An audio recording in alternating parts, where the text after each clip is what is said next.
നമസ്കാരം. പ്രിയപ്പെട്ട പ്രേക്ഷകർ ഓർക്കുന്നുണ്ടാവും, കൃത്യം ഒരു വർഷം മുമ്പ് നമ്മുടെ പ്രഭാത ദിനപത്രങ്ങളിൽ ഒരു പരസ്യം വരികയുണ്ടായി. നോട്ടേ വിട, ഇനി ഡിജിറ്റൽ കറൻസി എന്ന് പറഞ്ഞിട്ട് വലിയ ഒരു വാർത്ത, പ്രധാന വാർത്തയായിട്ട് വന്നത് ഈ വാക്കുകളാണ്. നോട്ടേ വിട, ഇനി ഡിജിറ്റൽ കറൻസി. അന്ന് എല്ലാവരും ഇത് വിശ്വസിക്കുകയുണ്ടായി. എന്താണ് പത്രത്തിന് മുന്നിൽ വന്നിരിക്കുന്ന ഈ വാർത്ത എന്താണെങ്കിലും മനുഷ്യർ വിശ്വസിക്കുന്നൊരവസ്ഥയിൽ എല്ലാവരും ഇത് വിശ്വസിക്കുകയുണ്ടായി. പിന്നീടാണ് അറിയുന്നത്, എല്ലാവരും പത്രം വായിച്ചു, ഇനി മുതൽ ഡിജിറ്റൽ കറൻസി മാത്രമേ ഉള്ളൂ എന്ന് കേട്ട് പലരും ഞെട്ടി. പണ്ട് നമ്മൾ നോട്ട് നിരോധന സമയത്ത് ക്യൂവിൽ നിന്നതിൻ്റെ ഒരു വിഷമതകളും അന്നത്തെ ഒരു ദുരിതവും ദുരന്തങ്ങളും എല്ലാം അത് പരക്കെ ചർച്ച ചെയ്യപ്പെട്ടു. കുറച്ച് കഴിയുമ്പോഴാണ് എല്ലാവരും അക്കിടി മനസ്സിലാകുന്നത് ഇത് ജെയിൻ യൂണിവേഴ്സിറ്റിയുടെ പരസ്യമായിരുന്നു. ജെയിൻ യൂണിവേഴ്സിറ്റി 50 വർഷത്തിന് ശേഷമുള്ള പത്രം എങ്ങനെയായിരിക്കും, 50 വർഷത്തിന് ശേഷം കേരളത്തിലിറങ്ങുന്ന ഒരു വർത്തമാന പത്രത്തിൻ്റെ 1-ാം പേജ് എങ്ങനെയായിരിക്കും എന്ന് പ്രേക്ഷകരെ കാണിച്ചു തന്ന ഒരു പ്രവചന സ്വഭാവമുള്ള ഒരു അഡ്വർടൈസ്മെൻ്റ് ആയിരുന്നു 2025 ജനുവരി 24 മുൻനിര പത്രങ്ങൾ, കേരളത്തിലിറങ്ങുന്ന മുഴുവൻ പത്രങ്ങളിലും ഈ വാർത്ത വന്നു. ഈ വാർത്ത ഉണ്ടാക്കിയ ആശങ്ക ചില്ലറയല്ല. കേരളത്തിലെ അറിയപ്പെടുന്ന ഒരു സ്റ്റാർ അവതാരകൻ ഇത്തരമൊരു വാർത്തയെടുത്ത് ഒറിജിനലാണെന്ന് കരുതി, യഥാർത്ഥമാണെന്ന് കരുതി അദ്ദേഹം അത് TV ചാനലിലൂടെ വായിക്കുകയും ഉണ്ടായി. അദ്ദേഹത്തെ വരെ കബളിപ്പിക്കാൻ ഈ ഒരു പരസ്യത്തിന് കഴിഞ്ഞു. അന്ന് മലയാള പത്രങ്ങളെല്ലാം തന്നെ വിമർശനം ഏറ്റുവാങ്ങി. സോഷ്യൽ മീഡിയ പൂർണ്ണമായും പത്രസ്ഥാപനങ്ങൾക്കെതിരെ തിരിയുന്ന ഒരവസ്ഥയുണ്ടായി. കാശ് കിട്ടിയാൽ എന്ത് വൃത്തികേടും തെമ്മാടിത്തരവും കാണിക്കുന്ന ആൾക്കാരാണ് മലയാള പത്രങ്ങൾ എന്നുള്ള രീതിയിൽ ഏറെ മുന്നിൽ നിന്നതും ഇവിടുത്തെ സൈബർ സഖാക്കളും ഹാൻഡിലുകളും ഒക്കെയായിരുന്നു. ആരും ആ പത്രം അന്ന് ജെയിൻ യൂണിവേഴ്സിറ്റി സ്വീകരിച്ച ആ പരസ്യം നൽകുന്ന ആ ഒരു നടപടിയെ, ആ ഒരു പുതുമയെ ഉൾക്കൊള്ളാൻ ആരും തയ്യാറായില്ല. എന്തിനേറെ പറയുന്നു, പിറ്റേന്ന് മാതൃഭൂമി പോലെയുള്ള പത്രങ്ങൾ തങ്ങളുടെ പത്രങ്ങളുടെ മുൻ പേജിൽ തന്നെ ഖേദം പ്രകടിപ്പിച്ചു. അങ്ങനെ ഒരു പരസ്യം നൽകാനായതിലുള്ള ഖേദം പ്രകടിപ്പിച്ചുകൊണ്ട് രംഗത്ത് വരികയും ചെയ്തു. എന്താണോ ജെയിൻ യൂണിവേഴ്സിറ്റി ആ പരസ്യത്തിലൂടെ ലക്ഷ്യമിട്ടത്, അവരുടെ ആ ലക്ഷ്യം സാധിച്ചെടുക്കുന്ന ഒരു കാഴ്ചയാണെന്ന് നമുക്ക് കാണാൻ കഴിഞ്ഞു. കേരളം ഒട്ടാകെ എന്നല്ല, ലോകമൊട്ടാകെ ചർച്ച ചെയ്യപ്പെട്ടു. 2050 എങ്ങനെയായിരിക്കും കേരളം, എന്തായിരിക്കും കേരളത്തിൽ സംഭവിക്കുക, എന്താണ് സംഭവിക്കാൻ പോകുന്ന വാർത്തകൾ എന്നൊക്കെ പറഞ്ഞിരുന്നതാണ്. എന്നാൽ അന്ന് അതിനെ എതിർത്തവരും വിമർശിച്ചവരും എല്ലാം ഇന്നൊരു പരസ്യം പൊക്കിപ്പിടിച്ചുകൊണ്ട് നടക്കുന്നതാണ് നമ്മൾ കണ്ടത്. ഇന്ന് നമ്മുടെ പത്രങ്ങളുടെ എല്ലാം ഏതാണ്ട് എൻ്റെ മുന്നിൽ ഇപ്പോൾ ദേശാഭിമാനിയുണ്ട്, അതുപോലെ കേരള കൗമുദിയുണ്ട്. ഇന്നു മുതൽ ലോഡ് ഷെഡിങ് എന്നുള്ളതാണ് ഇന്നത്തെ ഈ പത്രത്തിൻ്റെ പ്രധാന വാർത്ത. അതിനപ്പോൾ സാമ്പത്തിക വർഷത്തിൻ്റെ അവസാന ദിനം ട്രഷറി കാലി. സാമ്പത്തിക വർഷത്തിൻ്റെ അവസാന ദിനം മാർച്ച് 31, ഇന്നിപ്പോൾ മാർച്ച് 5 ആയിട്ടുള്ളതേ ഉള്ളൂ. അവസാന ദിവസം ട്രഷറി കാലി. പെൻഷനുകൾ മുടങ്ങിയിട്ട് 18 മാസം, ഓണത്തിന് ക്ഷേമമില്ല. ഇത് വായിച്ച ചിലരെങ്കിലും ഞെട്ടിത്തരിച്ചിട്ടുണ്ട്. കാരണം KSRTC പൂട്ടലിൻ്റെ വക്കിൽ. കഴിഞ്ഞ ദിവസങ്ങളിലെ തള്ളലുകളെല്ലാം കേട്ട് ഇങ്ങനെ രോമാഞ്ചം കൊണ്ടിരിക്കുന്ന നമ്മുടെ നാട്ടിലെ ജനങ്ങളും ഇടതുപക്ഷ സൈബർ ഹാൻഡിലുകളും വരെ ഞെട്ടിപ്പോയി ഇങ്ങനൊരു വാർത്ത വായിച്ചിട്ട്. എങ്ങുമെത്താതെ ഗെയിൽ പൈപ്പ് ലൈൻ പദ്ധതി, ആകെപ്പാടെ ഒരു വല്ലായ്മ ഈ പത്രത്തിൽ. എന്നാൽ ഇതിൻ്റെ 1-ാമത്തെ പേജ് മറിച്ച് 2-ാമത്തെ പേജിലേക്ക് കയറുമ്പോഴത്തേക്ക് എന്താണോ 1-ാമത്തെ പേജ് കണ്ടത് അതിൻ്റെ നേരെ ഓപ്പോസിറ്റായിട്ടുള്ള വിപരീതമായിട്ടുള്ള വാർത്തകളാണ് വരുന്നത്.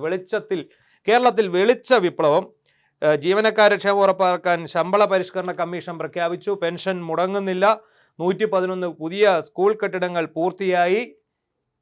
എന്താണ് ഇത് കഥ എന്നറിയാതെ ഇതിൻ്റെ താഴേക്ക് നോക്കുമ്പോൾ അതിനടിയിൽ ഒരു കുറിപ്പുണ്ട്. 10 വർഷങ്ങൾക്ക് മുമ്പ് മലയാള പത്രങ്ങളിൽ നിറഞ്ഞു നിന്ന വാർത്തകൾ കൊണ്ട് രൂപപ്പെടുത്തിയ 1-ാം പേജാണിത്. ഇതിലെ വാർത്തകൾ വസ്തുതാപരവും രൂപകൽപ്പന പ്രതീകാത്മകവുമാണ്.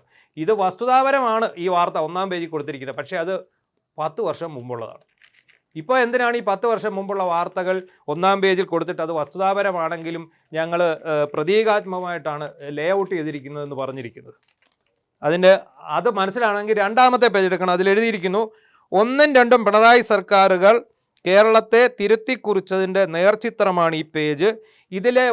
ഇതിലെ വാർത്തകൾ വസ്തുതാപരവും രൂപകൽപ്പന പ്രതീകാത്മകവുമാണ്. അതായത് 2 ഭരണകാലഘട്ടത്തെ താരതമ്യം ചെയ്യാൻ വേണ്ടി സർക്കാർ നൽകിയിരിക്കുന്ന പരസ്യമാണ്. PRD മുഖേന നമ്മുടെ 2 പ്രധാന മാധ്യമങ്ങൾ, അതായത് മനോരമയും മാതൃഭൂമിയും ഒഴിച്ച് ബാക്കിയുള്ള ഈ നാട്ടിലിറങ്ങുന്ന എല്ലാ മലയാള പത്രങ്ങളിലും, അത് പോരാഞ്ഞിട്ട് ഇംഗ്ലീഷ് പത്രത്തിലും ഇതിനെക്കുറിച്ച് ഉള്ള പരസ്യമാണ്. 2 പേജ് പരസ്യം, കോടിക്കണക്കിന് രൂപയുടെ പരസ്യമാണ്. കോടിക്കണക്കിന് രൂപ സർക്കാർ ഖജനാവിൽ നിന്നെടുത്ത് നൽകിയിരിക്കുന്ന പരസ്യമാണ്. ഈ പരസ്യം കൊണ്ട് സർക്കാർ തെരഞ്ഞെടുപ്പിന് വേണ്ടിയുള്ള പ്രചാരണ പ്രവർത്തനമാണ് നടത്തുന്നത്. ഇലക്ഷൻ പ്രഖ്യാപിക്കുന്നതിന് മുമ്പ് മാക്സിമം സർക്കാർ പണം എടുത്ത് തെരഞ്ഞെടുപ്പ് പ്രചാരണം നടത്തുക എന്നുള്ള വളരെ മോശപ്പെട്ട ഒരു പ്രവൃത്തിയാണ് സർക്കാരിൻ്റെ ഭാഗത്തു നിന്നും ഉണ്ടായിരിക്കുന്നത്. ഒന്ന് ആലോചിച്ച് നോക്കുക. ഇത്രയും മലയാള പത്രങ്ങൾക്ക് PRD നിരക്കിലാണെങ്കിൽ പോലും ഇത് പരസ്യം നൽകണമെങ്കിൽ കോടിക്കണക്കിന് രൂപ ചെലവഴിക്കേണ്ടിയിരിക്കുന്നു. ഹിന്ദു ദിനപത്രത്തിന് അടക്കമാണ് വന്നിരിക്കുന്ന ഇംഗ്ലീഷിലുള്ള പത്രത്തിൽ. ഇത് വളരെ വ്യാപകമായി ആഘോഷിക്കപ്പെടുന്ന ഒരു കാഴ്ചയാണ് കാണുന്നത്. ഓർക്കണം, 1 വർഷം മുമ്പ് ജെയിൻ യൂണിവേഴ്സിറ്റി വളരെ നൂതനമായ ആശയത്തോടു കൂടി അവർ നൽകിയ ഒരു പരസ്യത്തെ ചീത്ത വിളിച്ച മലയാളികൾ ഇന്നിത് 2 കൈയും നീട്ടി സ്വീകരിച്ചിരിക്കുന്നു. കാരണം താരതമ്യമാണ്.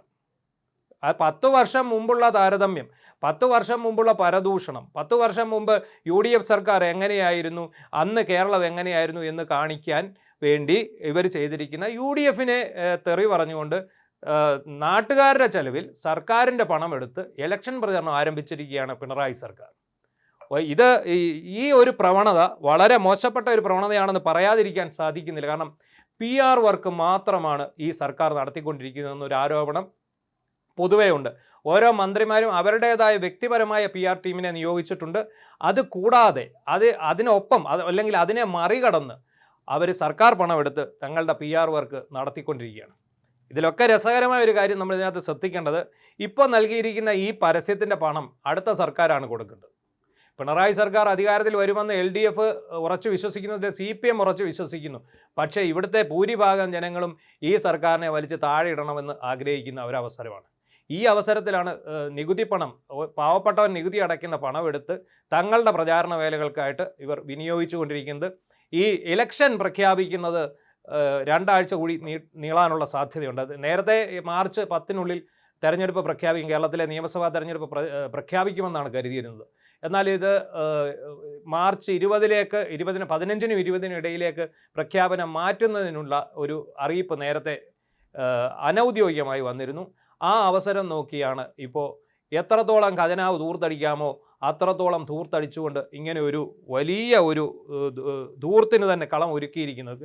ഇനി ഈ സർക്കാർ ഇറങ്ങുന്ന സമയത്ത് ഖജനാവിൽ ഒരു ചില്ല പൈസ പോലും അവശേഷിപ്പിക്കാത്ത രീതിയിൽ തങ്ങളുടെ എല്ലാവിധ തെരഞ്ഞെടുപ്പ് പ്രചാരണത്തിനും തങ്ങളുടെ സ്ഥാനാർത്ഥികൾക്കും തങ്ങളുടെ പാർട്ടി നയം അവതരിപ്പിക്കുന്നതിനൊക്കെ വേണ്ടിയിട്ടുള്ള ഒരു നിലപാടാണ് സർക്കാർ സ്വീകരിച്ചിരിക്കുന്നത്. വളരെ ജനങ്ങളെ വളരെയധികം വിഡ്ഢികളാക്കുന്ന ഒരു നിലപാടാണ് ഇപ്പോൾ ഉണ്ടായിരിക്കുന്നത്.